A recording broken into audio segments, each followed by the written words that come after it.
Quando você vai tirar a carta, você vai aprender as leis de trânsito, não é isso? Você vai fazer uma prova lá e demonstrar que você está apto a dirigir um carro no trânsito. Então, eu sei que se eu obedecer às leis de trânsito, eu não vou ter nenhum problema, né?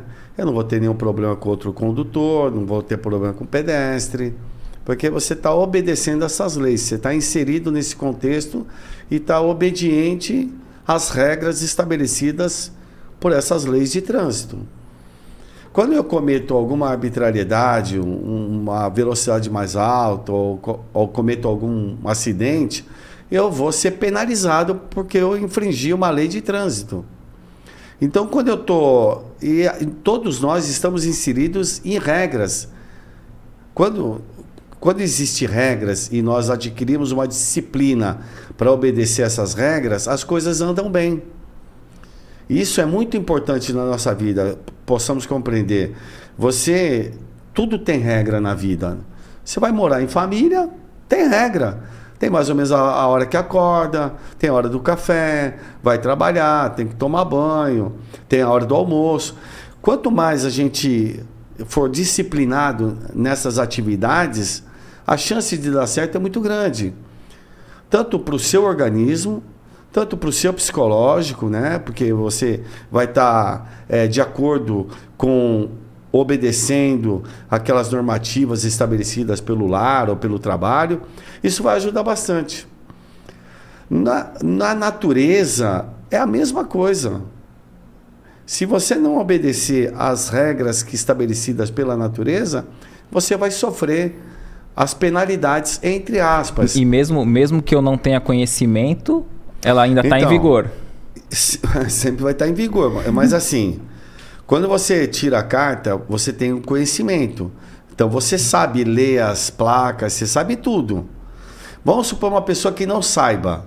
Ela foi lá dirigir um carro e tem uma placa lá acusando que aqui a rua não tem saída ou é um precipício. Tem lá uma placa, mas eu não sei ler e você segue aí.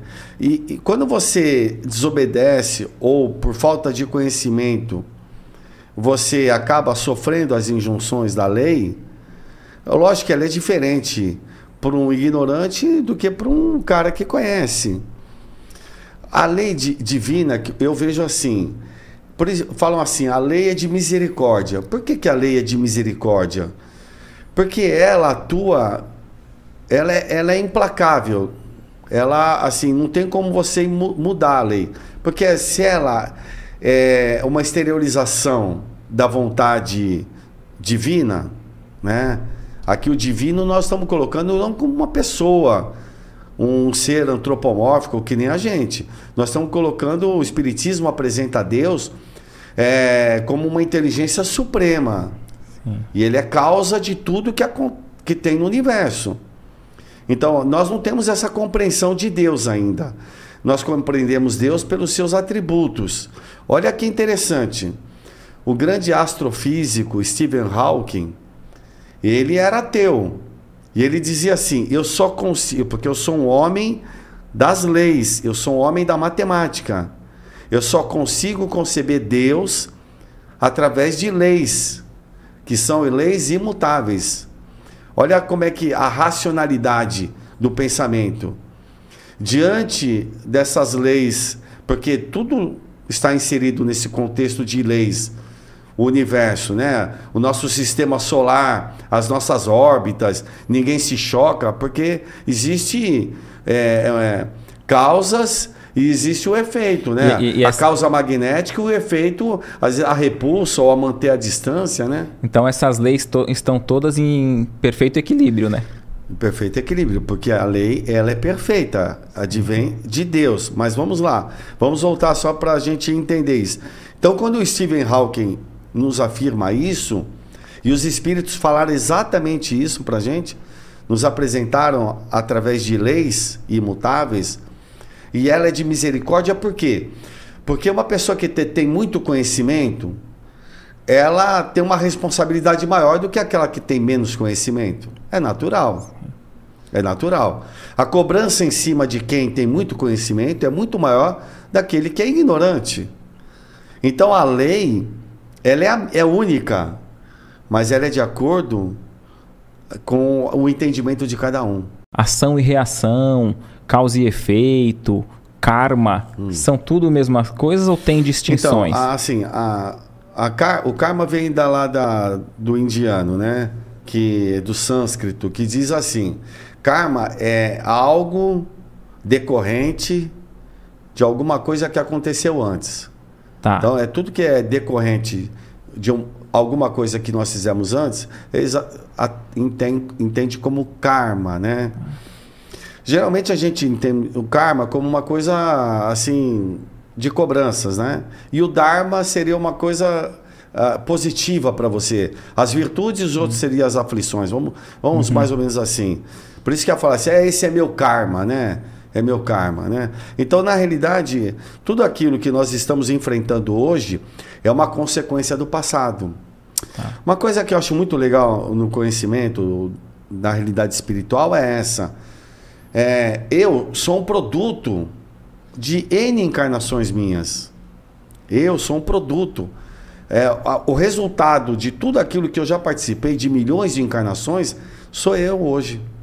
Então, hoje, eu estou na minha melhor fase da minha existência como espírito imortal. E a melhor fase está hoje. Pô, mas o cara está passando uma série de problemas, doenças, isso e aquilo. Se ele tem essas condições de passar por isso, mas eu tenho um filho, tem problema com droga, está na melhor dele. Mas ele ainda carrega vícios que precisam ser aí controlados ou educados, né, para poder a pessoa superar esse problema. Então nós estamos na nossa melhor fase. Então tudo que nós fazemos vai ter uma consequência. Perfeito. Tudo. Então, se eu faço uma atitude má, de ódio, de raiva, vai ter uma consequência a isso, não tenha dúvida disso. Não, tanto para quem eu faço, quanto para mim. Né? Porque a gente sabe que quando você só adoece porque você deixou de amar. Porque ninguém adoece porque ama. Eu sou uma pessoa boa, eu vivo no bem, mas a enfermidade me atinge, as dificuldades me atingem. A gente pode asseverar que a causa está em outra existência? Com toda certeza. Às vezes, então, se você já se considera uma pessoa, um ser um pouco mais que tem um entendimento de vida e é acometido de doenças, vira e mexe, na realidade é a depuração da alma, precisa sujar o corpo. Na realidade, a doença não é uma coisa ruim. É que nós interpretamos a doença como uma coisa ruim. Mas a doença, ela está avisando algo que você tem feito de errado e que está te prejudicando, ou no corpo físico, ou no aspecto psicológico, emocional. Ninguém adoece porque está fazendo coisa boa. A gente adoece porque não está agindo bem. Não estou me alimentando bem, não estou conseguindo ser uma pessoa tranquila, serena, estou muito nervoso, ando com muita raiva, estou com sede de vingança. Tudo isso, hoje a ciência diz aí, a neuropsicologia diz, o que eu estou introjetando no meu corpo, esses pensamentos raivosos que são transformados na neuroquímica, que é cortisol, uma série de substâncias aí que faz mal para o meu organismo. Então, eu sou o arquiteto, eu estou construindo o meu corpo futuro, eu estou construindo o meu psiquismo futuro, sou eu que estou construindo, e mais ninguém. Então, quando a pessoa carrega uma série de doenças aí, ela está querendo se depurar. Às vezes eu falo para você, você quer virar santo? Vira e mexe, sempre está com um problema grave, isso, aquilo. Ou então vem com aquelas doenças desde criança, né? Tem um paciente lá, já operou 22 cirurgias nas vias urinárias, é uma coisa absurda, né? Mas desde pequenininho que eu acompanho, sempre estou com um problema. Por que será, né? Onde está a causa disso? Por que não fica bom logo? Se já operou tantas vezes. Quando às vezes eu vejo casos assim, desde pequenininho também, uma série de cirurgias no globo ocular, na vista, com problemas já de nascença. O que fez essa criança para ter esse problema? Será que deu azar ali? na união dos cromossomos? Ou será que, na realidade, ele está ali procurando resgatar problemas lá do passado, né? O acaso não existe? Ah, não existe. Eu faço meditação todos os dias com o Tadashi Kadomoto, e ele fala assim, nós demos o nome de acaso para as coisas de Deus, mais ou menos assim. Ele usa um termo interessante, mas assim, são acontecimentos provocados, entre aspas, ele fala por Deus, né? Mas pelas leis aí da natureza, naturais que a gente desconhece, né? O acaso nos leva a tantas coisas para crescimento, para aprendizado, né? Mas como a gente vive imerso numa espiritualidade, então, e nós somos muito imersos mesmo em espiritualidade, então a gente constantemente está sendo envolvido por uma espiritualidade, ou amiga, ou então até mesmo infeliz, que nos acomete e pode criar até situações embaraçosas ou de acaso para o nosso bem, né? Mas tudo dentro de uma lei maior. Ninguém está fora da lei. Eu não faço o que eu quero. Ou melhor, tem um limite. Tem um limite, né? Por isso que às vezes a gente vê pessoas aí que nascem com uma problemática grave, uma paralisia cerebral. Puxa vida, né? Por que será que eu tive um filho com paralisia cerebral? Ou então, qual a mensagem que a vida quer me dar eu recebendo esse meu filho? Né? E quantos pais ali não abandonam essa criança por nada? Só pacientes especiais. E eu chegava lá, acho que umas 7 e pouco da manhã. E começava a atender umas 8 horas da manhã. E eu tinha um paciente, ele era um senhor magro, baixinho, e ele tinha 2 filhas com paralisia cerebral. 2 filhas com paralisia cerebral. Ele ficava toda hora enxugando elas, né? Tinha que cuidar a todo instante. No colo. Ele saía às 4h30 da manhã da casa dele para pegar 2 conduções e vir com 2 crianças para ser atendida lá na USP. Nós atendíamos, aí logo no começo eu perguntei, mas como é que o senhor consegue fazer isso? Porque o senhor pega 2 ônibus, elas no colo, o senhor não é uma pessoa forte. Ele falou assim, são as minhas 2 joias da minha vida. Quer dizer, ele entendeu a mensagem. Entendeu a mensagem. Quando você entende a mensagem, você não reclama mais. Agora, quer ver um exemplo? Um dia eu estava vendo TV, faz muito tempo, e aí tinha uma senhora reclamando do INSS, que ela foi fazer uma cirurgia na perna e ela ficou claudicando, manca. Então ela manca. Há 30 anos ela estava reclamando do INSS. Eu vi uma entrevista.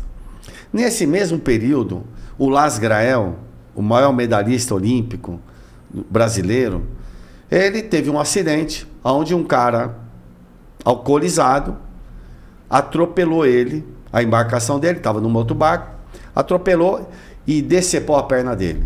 E ele perdeu a perna. Ele perdeu a perna. Nunca vi o Las Grael falar um ai. Nunca vi uma entrevista dele reclamando. Nunca vi. E ninguém viu, porque ele não é do feitio dele, ele não fez essa reclamação. Vamos fazer uma analogia aí. O Las Grael vai morrer e essa senhora da INSS e os 2 vão morrer. Quando desencarnar, no mundo espiritual, quem tu acha que vai estar com perna? E quem tu acha que vai estar mancando? A mulher vai continuar mancando, porque ela não entendeu a mensagem da vida. Ela está porque o problema é emocional. O problema é emocional no mundo espiritual. E corre o risco dela reencarnar e ainda vir... Ah, pode. Porque ela não entendeu. Então o Las Grael, ele superou o problema dele. Ele superou. Quando ele desencarnar, ele vai se encontrar com perna, a pele espiritual, sem nenhum problema. Porque ele entendeu a mensagem que a vida trouxe para ele. Então quando eu entendo a mensagem, eu não contrario a lei, porque a lei ela é de misericórdia. Ela está sendo misericordiosa com você. Podia perder as 2 pernas, sei lá. 20 anos atrás, eu tive um acidente e eu fraturei uma vértebra da coluna e eu fiquei parado no chão, perdi os movimentos. E depois eu recuperei e aí, assim, podia ser pior. Podia ser pior, podia ter ficado tetraplégico. Na hora, ficou em choque na hora? Não, não fiquei. Mas assim, eu estava voltando para a doutrina espírita e eu vinha passando alguns momentos muito difíceis assim. E aí eu sempre falava, oh, mas esse cara está querendo mandar um acidente por ano. Toda hora eu tinha sempre uma coisa mais ou menos grave assim. Mas eu entendia a mensagem. E que era assim, para você se recolher mais, para você procurar seguir um caminho melhor. São mensagens que a vida vai nos dando. Então, é a lei de causa e efeito mesmo. Então, se hoje eu estou conseguindo superar essas minhas tendências ruins, ainda de falha de caráter que todos nós temos, opa, é um esforço que estamos fazendo. Mas esse esforço ele não é gratuito. Ele lá atrás a gente já passou algum perrengue mais severo e hoje estão nos dando uma credibilidade maior. Isso aí que você tocou nesse assunto é interessante, né? Porque às vezes a gente vê pessoas se afastando do espiritismo ou de qualquer outra religião que abraçou por se reconhecer ainda falho, pecador, e falar, não é para mim porque eu ainda erro muito. É o contrário, né? Então, mas assim, o que acontece? As pessoas confundem. Falou assim, eu não sei se eu sou espírita. Eu falei, filho, presta atenção. O espiritismo é um conhecimento. Se adquirir o conhecimento, é mesmo, eu não sei como é que eu poderia chamar. Você sabe da lei da gravidade, né? Eu vou pegar esse copo, ele vai cair, não vai cair? Será? Se soltar, né? Tchan. Ele vai cair porque eu tenho um conhecimento sobre isso, que é a lei da gravidade. Se nós dois estivéssemos na estratosfera, eu soltava, ele não ia cair. Sim. Então eu tenho conhecimento sobre isso. Então quando eu adquiro o conhecimento, é diferente, né? É diferente. Eu sei lidar com as situações, né? Agora eu perdi o fio da meada aqui que eu estava falando. Não, no sentido daquele que se diz assim... dos valores. Isso. Então, né? É o seguinte. Então, eu não sei como é que eu poderia me intitular tendo o conhecimento da lei da gravidade. É um conhecimento. Sei lá. Será que eu seria um cara gravitacional? Não sei. Dentro do templo religioso ou não, o conhecimento já está embutido em si, né? Isso. Então, quando eu adquiro o conhecimento sobre a minha realidade espiritual, que é o que o espiritismo veio nos trazer... né? E tem uns pilares básicos, a reencarnação, os espíritos podem se comunicar. Você morre, mas você continua existindo. Você morre e você continua a mesma coisa, né? Você não vira anjo, nada. E você pode conversar com seus familiares. Você tem saudade, você tem raiva, você ama. Continua a mesma pessoa. Então o espírita, você tem esse conhecimento. Agora, se você é um bom ou um péssimo, ou um mau espírita, é uma questão de valor. Questão de valor, porque, por exemplo, a maioria da nossa população brasileira é cristã. Agora, se é bom cristão ou mau cristão, é outro assunto. Mas é cristã, porque segue os preceitos do Cristo. Então, ou a gente diz que segue, né? Mas assim, aí é uma questão de valor. Então, a pessoa não deve agir dessa forma. E essa questão de valor é você quem dá. Não é o outro. Se o outro não me valoriza, o problema é do outro. Agora, se eu me valorizo, aí é assim. Aí eu cresço. Então, a nossa função é crescer em cima de se valorizar como pessoa. Não se vangloriar como pessoa. Achar que sabe tudo. Aquele que reconhece que cometeu erros nessa existência, dificuldades, fez o mal para o outro, uma série de formas, de maneira. E aí ele compreende essa lei de causa e efeito, compreende ali a doutrina espírita em determinado momento. Tem como ele alterar esse efeito? Se a gente fizer uma analogia de plantio e colheita, ele fala, caramba, eu errei muito lá atrás. Cara, como eu faço para não... Nós temos o maior exemplo que eu vejo assim... Olha, presta bem atenção. Quem faz isso não é uma pessoa normal. Porque o comum, todo mundo faz. O comum é comum. Agora, você tem que ser fora do comum. O fora do comum que é difícil ser. Ser comum todo mundo é. Trabalhar, pagar as contas, isso todo mundo faz. Cuidar da família, isso todo mundo faz. Agora, você tem que ser fora do comum. todos esses grandes homens, eles foram fora da casinha. Eles extrapolaram, né? Então, um cara que tem um exemplo muito grande pra gente, é que a gente só pega no aspecto religioso, mas pega no aspecto comportamental. A gente pega o grande rabino, Saulo de Tarso, né? Que perseguia e matava cristão. Não era isso? Perfeito. Ele perseguia e matava cristão, não era isso? Aí um dia a ficha dele caiu, não caiu? Quando ele tem a imagem lá de Jesus... Na porta de Damasco. E aí a ficha dele caiu. Não foi isso? Exato. Aí ficou cego.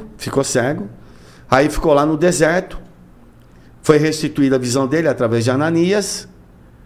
E aí ele fica 3 anos lá, tecendo tecido, aprendendo, quer dizer, acalmando a sua ansiedade, o seu coração, que ele era um perseguidor de cristão e matava.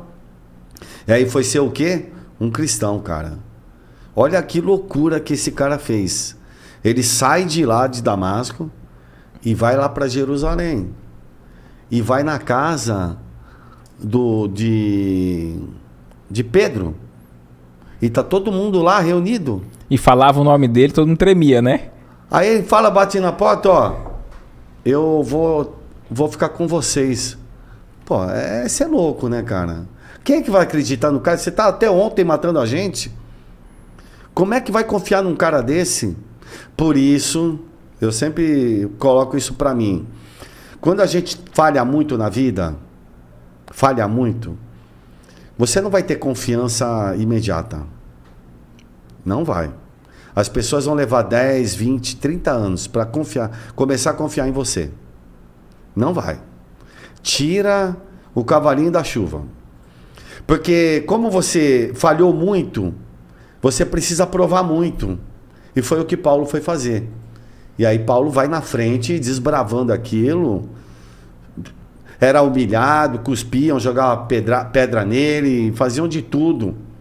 E no livro, ele ficou louco. E no livro do Paulo e Estevão, né, que o Emmanuel escreve através do Chico Xavier, ele relata que nesse retorno, a própria família não quis recebê-lo, né? Lógico que não. Pô, tu é um rabino. O cara é uma sumidade lá em Israel. Aí virou cristão, pessoa de má vida, que quer só criar tumulto. Era o conceito do romano.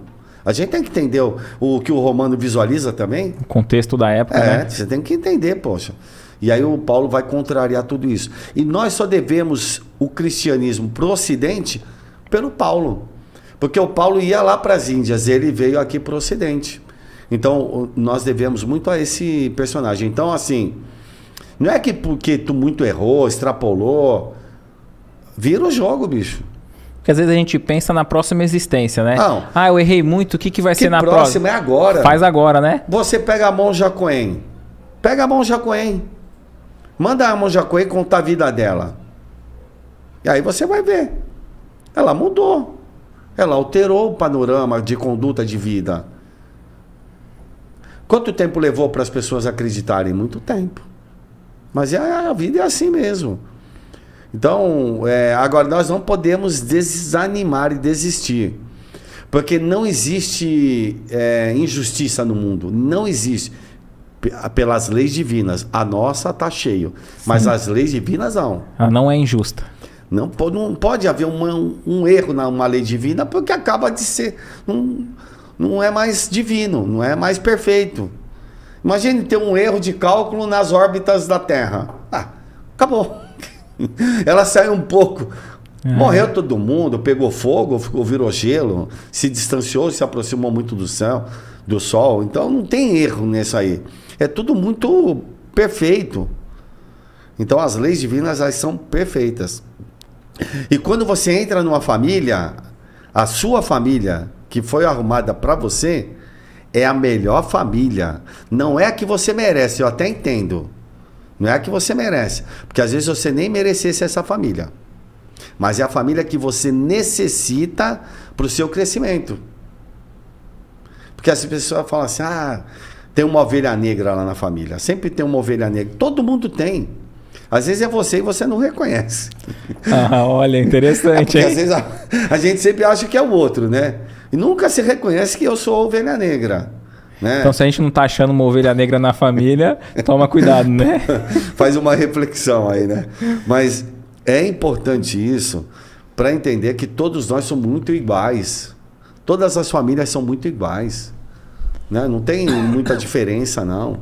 As nossas necessidades são muito iguais. O Costard foi um médico, ele faleceu, já desencarnou, lá de Itajubá. E ele escreveu um livro muito legal. E nesse livro, depois eu volto para o Cortella. Tá. Esse livro, ele fala quebrando o espelho. Nesse livro, ele fala assim, a gente precisa quebrar os bloqueios que nós criamos. E é na área da psicologia. Ele é médico, mas entra na área da psicologia.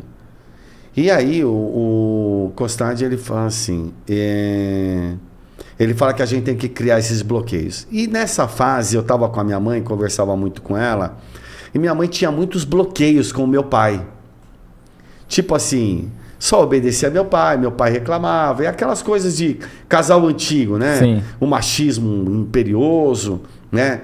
E eu falei, mãe, a senhora, o problema não é o papai, o problema é a senhora tem que enfrentá-lo. Tem que enfrentar, eu vou ensinar algumas técnicas para a senhora, tá bom? Tá bom. Eu falo assim, ó, pega aqueles pratos velhos, xícara velha e deixa aqui na copa.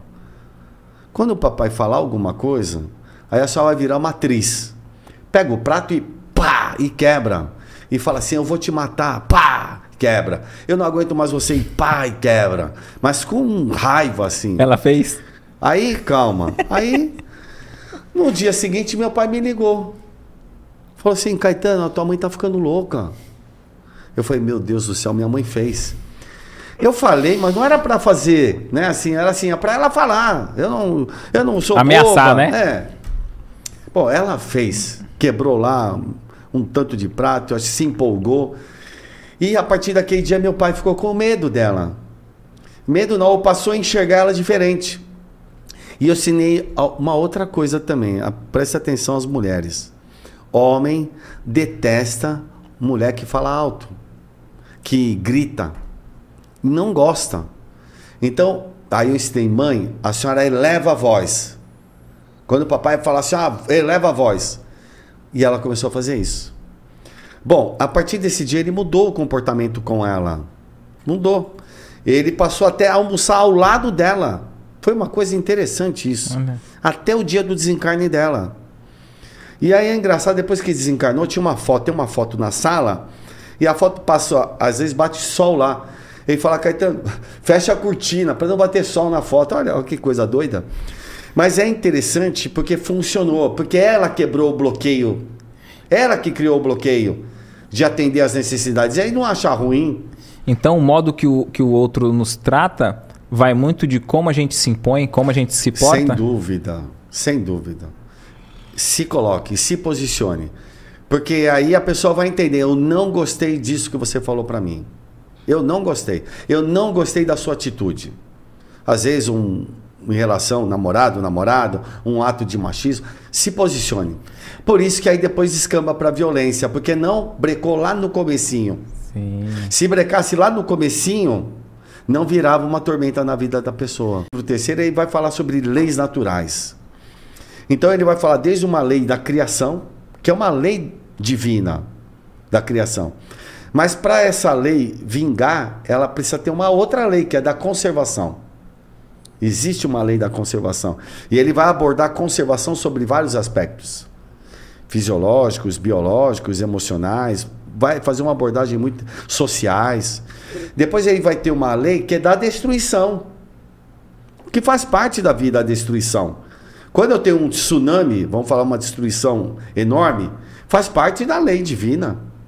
Não, mas Caetano, morreu 200 mil pessoas, faz parte da lei. Tinha que morrer um contingente enorme de pessoas ao mesmo tempo, vai morrer. Tinha que morrer desse jeito.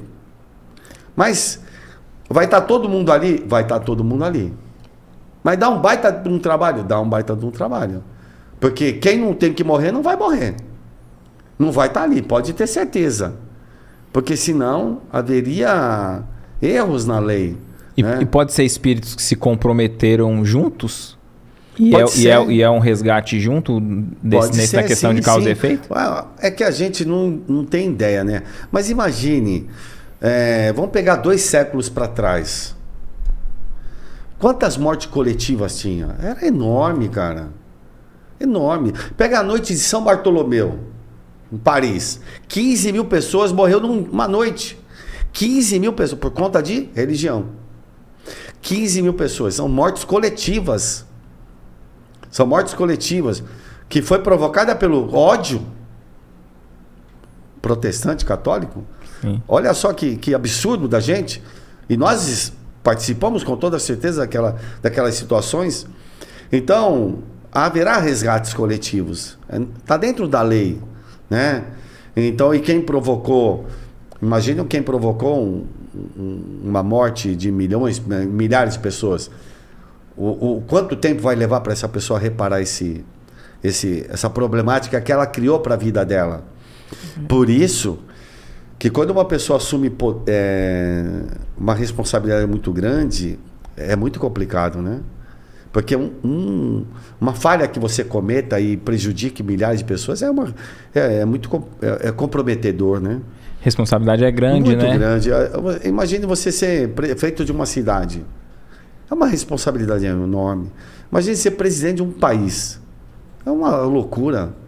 É uma loucura, não é para muitos, não é para poucos mesmo. Porque o bônus é muito grande. Se tiver uma conduta... Ninguém quer que a pessoa seja exemplar, porque não consegue ser. Uhum. Não depende só de uma pessoa, né? Mas o ônus também, pelas nossas faltas, elas são muito comprometedoras, né? E aí eu vou ter uma lei que é o seguinte, que é uma consequência do trabalho. Que o trabalho é uma lei. Tudo trabalha na vida. Tudo trabalha, não tem nada parado. Eu só estou falando aqui porque eu tenho trilhões de células trabalhando. Daqui a pouco eu vou descansar, mas o meu corpo não... Todo mundo está trabalhando. Numa basal ali, mas está trabalhando. Coração não para de trabalhar. Você já percebeu? Parou, morreu, não é assim? Ninguém quer que pare, né? Então, o que acontece? O trabalho é uma lei da vida. E o trabalho provoca outra lei. Qual é? O progresso. Olha que legal. Então, e nós estamos trabalhando, progredindo para uma outra lei, a lei de igualdade. Nós não temos como nos tornarmos iguais à força. Que às vezes são propostas de sistemas sociais. Não tem como. Acho que o Allan Kardec pergunta, né, no Livro dos Espíritos, até nessa questão aí da desigualdade social, se dividisse toda a riqueza do mundo de forma igualitária, ele falou que depois ia voltar tudo da forma que está, mais ou menos, por causa que tem um esforço pessoal, tem uma série de fatores, né? Tem um esforço pessoal em ganhar. Tem um esforço em manter. Você acha que todo mundo tem o mesmo esforço em provocar o seu ganho, o seu trabalho? Não, lógico. Tem a sua inteligência. São inteligências diferentes. Tem força de vontade. Tem temperamentos. Um é mais preguiçoso, outro é mais trabalhador. Então tem muitas nuances aí que permite com que um dia essa lei de igualdade ela vai funcionar. Mas ela funciona porque ela é consequência das atitudes da maioria já. Que já tem fraternidade, são solidários, são generosos, são bondosos. É o futuro da humanidade. Ah, mas um dia vai ser assim? Vai ser assim. Um dia vai ser assim. É a mesma coisa que vão pegar na Idade Média, aquela loucura que era. Qual era a ideia da pessoa? A pessoa ia achar que um dia a gente ia estar mais civilizado, mais avançado tecnologicamente, eles jamais iam pensar nisso. Ou vamos voltar para a pré-história, na época das cavernas, a gente lá, né, matando um outro, isso, aquilo. A gente ia imaginar? Não ia imaginar. Agora, pelo andar da carruagem, esse processo de evolução nesses 3,5 milhões de anos que o ser humano está no planeta Terra, nós estamos progredindo e muito agora. Agora, um aspecto que está muito falho nosso nesse momento é o aspecto moral. Que está acontecendo tudo isso para quê? Para chamar a nossa atenção. O egoísmo muitas vezes prevalece, né? Prevalece. E a gente... Às vezes a gente tem um olhar muito imediatista, né? Ah, então... Como parece que a Terra está mais acelerada, né? Então tudo está muito rápido, então a gente quer as coisas para ontem. A gente perdeu aquela calmaria, aquela paciência, né? E precisa resgatar isso. né? Tem aquela historinha do o mexicano tá pescando e num barquinho lá sozinho e o americano tava vendo. E ele pegava com uma facilidade os peixes, mas ele pegava lá meia dúzia e ia embora, mas com uma facilidade tremenda. Aí ele pegava, ele ficou reparando a vida dele. Ia lá para casa dele, fazia o peixe, comia e deitava na rede. Lá ficava calmo, tranquilão. O americano foi acompanhando todos os dias. Aí chegou e falou, foi propor, pô, eu tô vendo que você pesca muito bem, tem facilidade, tem jeito. Você não queria trabalhar comigo, não sei o quê, pra gente... Aí ele falou, mas pra quê? Não, pra que a gente pegar mais peixe, e aí vão ter mais barco, vão comprar mais barco, e vão trabalhar mais, vamos ganhar mais dinheiro. Mas pra que tudo isso? Não, pra que um dia a gente possa descansar. Mas eu já descanso, pô. Então, pra que tudo isso, essa volta toda, né? Ele já faz, ele já tá satisfeito com a vidinha dele lá. Pra que tanta coisa? Então, ele entendeu a mensagem da vida, né? E às vezes a gente não entende, a gente quer ser feliz desse jeito. Então, por isso que a mensagem é você espiritizar, quer dizer, você, olha, viva a vida humana, mas saiba que você é um espírito. Perfeito. Viva a vida humana, mas saiba que você é um espírito. Se eu tenho um resgate com um familiar, alguém próximo ali, que eu tenho que vir para resgatar algo, e essa aproximação, esse resgate não depende de mim. O outro não fez a parte dele nesse ajustamento de contas. Obrigatoriamente, na próxima existência, eu tenho que vir junto de novo ou não? O problema é o seguinte, quando a nossa consciência está em paz, acabou.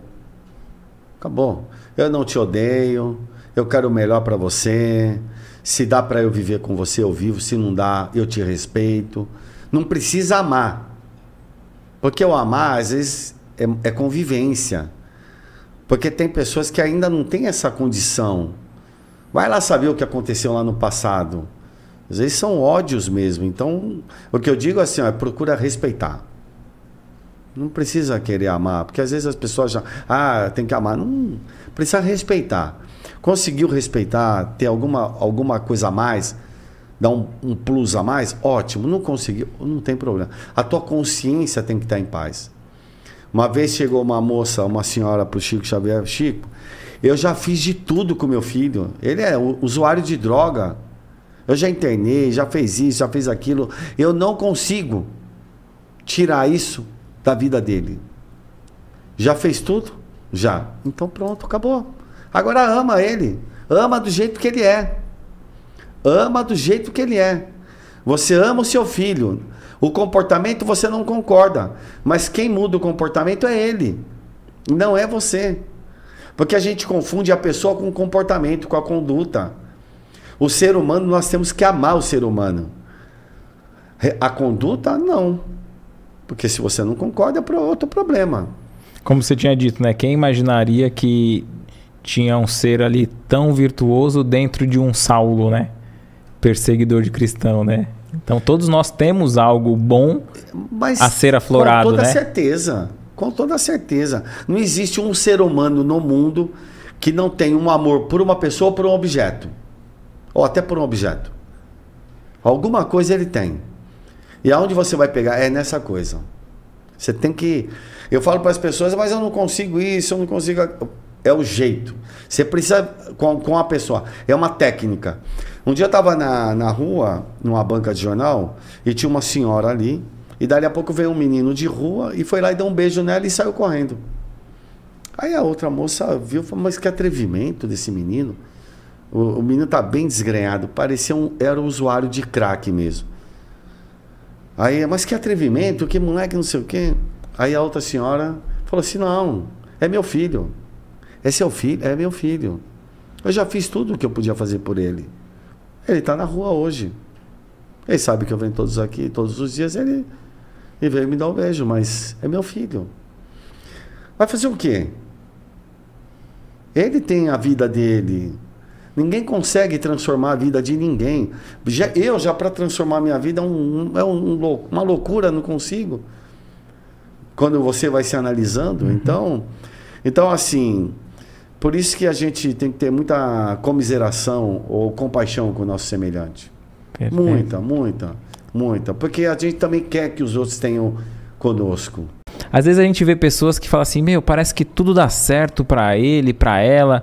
Uns fazem uma coisa e tem uma dificuldade, não dá certo o que deseja. Para outros parece que tudo flui. A gente pode trazer essa questão da causa e efeito para essa análise? Tem como analisar dentro desse sentido? Pode. Eu falo assim, eu tenho um primo meu, se ele vender fezes, ele fica rico. E eu vender ouro, eu não fico rico. É engraçado. É da pessoa isso. É da pessoa. A pessoa tem um tino que parece que tudo dá certo. Então, mas naquela vida ela veio para isso. Ela tem um compromisso. Ela tem um compromisso com essa responsabilidade. Porque às vezes ficar muito rico é uma responsabilidade imensa. Sim. As pessoas acham, porque é muito mais fácil eu me perder na vida com a riqueza do que com a miséria. Perfeito. A miséria, como é que eu não tenho nada, como é que vai se perder? Não é verdade? Agora, a riqueza tem. A riqueza tem muita luxúria, muita coisa para eu me perder. Então, não é fácil você ser uma pessoa rica e saber usar bem o dinheiro. Eu sempre gosto de usar o exemplo do Antônio Hermílio de Moraes, que para mim foi um dos personagens que mais soube utilizar a sua inteligência usando bem o dinheiro que ele ganhou. O Antônio Hermílio de Moraes, eu ficava impressionado quando eu já vi algumas entrevistas dele com a inteligência e a capacidade dele. Porque para você administrar, às vezes, mais de 100, 200 mil funcionários que nem ele tinha, não é para qualquer um. E assim, eu já conversei com vários funcionários, ex-funcionários dele. Todos falaram muito bem dele. Então, não é fácil você administrar a riqueza. Então, quando você vê que tudo dá certo, aproveita isso para fazer bom uso. É que nem assim, a gente não dá bola para isso. Você vem saudável. Você não reconhece que isso é uma riqueza. Isso é uma riqueza, você ser saudável. Quantas pessoas a gente vê que nunca saíram de uma cama? Nunca enxergaram? Quantas pessoas? Milhares, milhões de pessoas. E nós somos saudáveis. E isso é uma riqueza. Mas a pessoa reclama da vida. Então, e a saúde é um bem inestimável. Uma vez eu estava numa palestrinha lá com o pessoal, um morador em situação de rua. Eu falei, você quer ganhar 100 mil reais? O cara falou, quero. Você dá o teu braço para mim? Ele falou, não, meu braço eu não posso. Eu uso o meu braço, mas é 100 mil reais, pô. Não. A vida, a saúde é um bem inestimável, que a gente não pode menosprezar. Então tem que valorizar. Veja quem tem bronquite, asma. Quem nunca respirou a não ser através de aparelhos. É horrível, é terrível. E André Luiz, em uma das suas obras, uma das mensagens, ele fala assim, existem lugares, porque ele fala assim, a gente não paga nada para respirar. É tão automático que a gente não pensa. Mas existem lugares no mundo espiritual, vamos falar assim, que são zonas muito umbralinas, que você tem dificuldades imensas em respirar. Olha. Que você fica naquela situação totalmente desconfortável. Não, você falando, eu já respirei fundo aqui. Então, é muito interessante isso. É um bem que a gente não sabe avaliar. O Jerônimo Mendonça, né? O Jerônimo é fantástico. Então eu vejo, uma pessoa mancava e a gente acha que, essa minha limitação não me permite pensar no outro, porque eu tenho que pensar em mim. E o Jerônimo na cama, né? Deitado ali, ia para os centros fazer palestra, né? Que olha, você pode... olha, o Jerônimo ele era super otimista, alegre. Bem-humorado, né? Bem-humorado. O Jerônimo ele foi ficando paraplégico, até ficar tetraplégico e cego. Cego. E aí, ele não tinha dinheiro para nada. E aí o Jerônimo vinha há algum tempo estudando espiritismo, queria montar um centro, isso e aquilo, não tinha dinheiro. Não tinha dinheiro para ele. E aí foi no Chico Xavier, levaram ele de Piruakombi lá. E o Divaldo conta que numa dessa viagem que ele tá de Kombi, ele tava deitado na maca, na Kombi, com as pernas um pouco abertas, porque ele era paralítico total, com um lençol em cima e de óculos escuros. E de óculos escuros. Ele tava deitado lá. Aí nisso a polícia para o carro. Parou a Kombi. E aí você fala, nós estamos lascados, porque... Como é que vai explicar, né? Aí o policial olhou assim, pode ir embora, que deixa a grávida ir embora. Pensou que fosse uma mulher grávida. E tocou o pau. Mas ele estava indo para o Rio de Janeiro. Mas como é que foi essa história? O Jerônimo foi até Uberaba. E em Uberaba, o Chico falou para o Jerônimo, olha, vá até o Canecão. Olha o Chico. Por isso que esses caras são fora do comum, fora da casinha. Vá até o Canecão e procure o Roberto Carlos, no Rio de Janeiro. Ele falou assim, vocês estão na mesma faixa de vibração. Olha. O Jerônimo e o Roberto Carlos. Aí o Jerônimo falou, o Chico deve estar louco. Viu lá, ia ter show do Roberto Carlos no Canecão. Pegou o carro, a Kombi lá e foi, aconteceu isso no caminho. Chegou no Canecão, como é que nós vamos entrar? Não tem dinheiro, não tem nada, não tinha dinheiro para comer. O pessoal fez sanduíche para ele levar, bom. Aí tá lá na frente do Canecão, a maca, o pessoal empurrando ele e tá parado lá. Dali a pouco, vem uma pessoa e chega, Jerônimo, você tá aqui? Ele falou, quem é? Ah, eu te encontrei lá no Chico Xavier, eu vi você é o Jerônimo Mendonça. Sou. Ele falou, e você? Eu sou o gerente do Canecão. O que você está fazendo aqui? Ah, falou, o Chico Xavier mandou eu vir aqui falar com o Roberto Carlos. Ah, pode deixar. Pegou a maca, levou lá na primeira fila. Terminou o show do Roberto Carlos, o Roberto mandou chamá-lo, e aí foi até lá, contou a história. Ele fez um cheque lá de uma quantia muito grande e se tornaram amigos, né? E o Roberto falou assim, não fale para ninguém que eu fiz isso. E seguiu a vida. Todo mundo já sabe, né? Aí, o Jerônimo Mendonça é engraçado. Por que o Chico falou que eles estão na mesma faixa de vibração? Porque lá atrás, no império do imperador Ciro, persa, eles foram amigos. Olha que interessante. E tem um livro chamado Romance de uma Rainha, que é do Conde Rochester, e a médium é a Vera Krajinovskaya, um negócio assim, é uma tcheca. E ela escreveu esse livro. São 2 livros, e eu tive a oportunidade de ler. Qual que é o título? Romance de uma Rainha, 1 e 2. Vou pesquisar. E lá, olha que interessante isso. A gente deduz, como hipótese, o Jerônimo era um filho do Ciro. E ele era, naquela época, as pessoas eram muito místicas, né? Consultavam muito os oráculos. E vamos colocar aqui o Roberto. Seria um anão que mexia com alquimia naquela época. E que tinha problema na perna, lá não sei o quê. E o Roberto Carlos com o... Jerônimo. Eu não me lembro, o filho do Ciro, ele, que seria o Jerônimo Mendonça, eles davam papoula, o ópio da papoula para as mulheres, aproveitavam delas e matavam essas mulheres. Olha. Isso lá atrás. E eles vêm passando as encarnações e aí chegaram nessa encarnação. O Roberto Carlos fazendo um sucesso imenso, e principalmente falando só de amor. Sim. As mulheres, assim, todo mundo gosta do Roberto, né? Sim. E ele não conseguiu ser feliz com uma única mulher. Ele sempre perdeu os amores da vida dele. Sim. Né? E sempre distribuiu rosa às mulheres ali. É uma hipótese? É uma hipótese. Muito interessante. Eu tive a oportunidade de ler e eu procurei ter essa ideia. Porque na época eles matavam e Sim. agora eles estavam ali, entre aspas, saudando as mulheres e assim por diante, né? Interessante. Então, é Romance de uma Rainha. Vale muito a pena ler. E tudo que o Chico fala tem fundamento, né? Se eles falam, ó, vocês estão na mesma faixa, quer dizer, vocês já se conhecem, vocês já...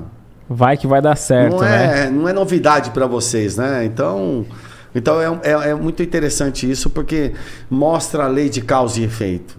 Sim. Os erros do passado estão sendo consertados. Mas precisava, Roberto, não, através do amor. A mensagem de amor que o Roberto Carlos faz, olha, como é que um jovem na Jovem Guarda vai fazer uma música sobre Jesus Cristo? Sim. E faz uma balada interessante, Sim. né? Então, ele nunca escondeu essa característica dele, que ele tem todo um misticismo, ele não tem? Uhum. O Roberto Carlos não usa o marrom, isso, aquilo, né? Eu acho que... então tem toda essa onda aí dele. Mas vale a pena. Eu acho que está dentro da lei aí. Sim, e são natural. bons exemplos para ver que eles estão fazendo bom uso do seu tempo e dessa encarnação, né? Que sirva de inspiração para nós, né? De aproveitar bem o tempo e tanto o Jerônimo Mendonça fundando creche, fazendo as palestras, sim. Aí depois... o Roberto Carlos ajudando, o Divaldo disse que o Roberto Carlos também ajudou a irmã Dulce também. Eu tenho várias histórias, né, do Roberto Carlos. Sempre pedindo sigilo para que a verdadeira caridade, né? Para que a mão esquerda não sabe o que a direita dá, né? Tem um grupo de mães que perderam filhos, chama Ninho de Luz. Chamaram o José Nilson para autografar, fazer o prefácio do livro. Ele fez o prefácio do livro.